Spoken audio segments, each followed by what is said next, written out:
আপনার স্ত্রীর কাছে গিয়ে নিজের ভুলটা স্বীকার করা উচিত আর তার হাত দুটো ধরে আপনার ক্ষমা চাওয়া উচিত। একজন নারী যখন একজন পুরুষকে মন থেকে ভালোবাসে না, তখন তার ক্ষমা করার ক্ষমতাটাও অসীম হয়ে যায়। এটা আমার বিশ্বাস। আপনি যদি মন থেকে অনুতপ্ত হন, ও আপনাকে ফিরিয়ে দেবে না। না ম্যাম, ও আর কখনোই আমাকে মেনে নেবে না।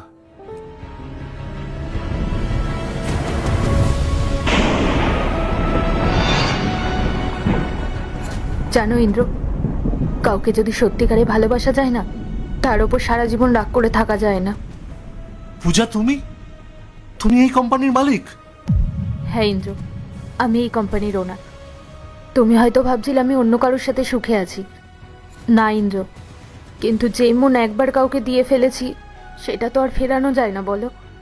আমি জানতাম তুমি একদিন তোমার ভুলটা ঠিক বুঝতে পারবে। আজ তোমার এই অনুশোচনা দেখে আমি বুঝতে পারছি আমার ভালোবাসা মিথ্যে ছিল না।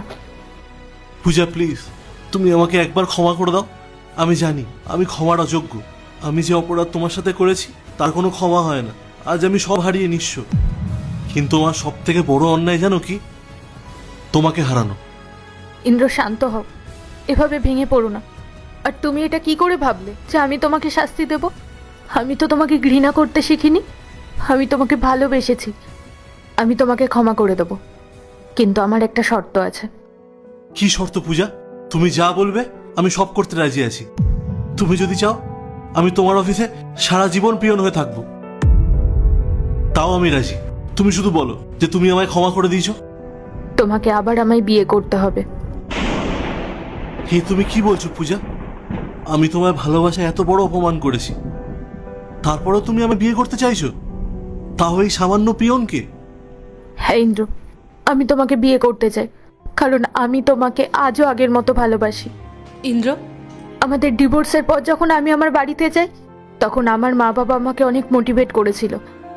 আমি আবার নতুন করে পড়াশোনা শুরু করি, বিজনেস স্ট্র্যাটেজি শেখা শুরু করি। দিন রাত এক করে পরিশ্রম করে আজ আমি এই পজিশনে এসে পৌঁছেছি, নিজের কোম্পানি তৈরি করেছি। জানো তো ইন্দ্র, প্রত্যেকটা দিন আমার শুধু তোমার কথা মনে পড়তো। আর আজ যখন তোমাকে আমি এই পরিস্থিতিতে দেখলাম, তখন আমার বুকটা ফেটে যাচ্ছিল। তুমি একদম চিন্তা করবে না ইন্দ্র, যেই মেয়েটা তোমার লাইফ নষ্ট করে তোমার সাথে অন্যায় করেছে, সে তার পাপের শাস্তি ঠিক পাবে। পূজা, তুমি সত্যি খুব ভালো মনের মানুষ। তোমার মতো ওয়াইফ যেন সব হাজবেন্ডরা পায়।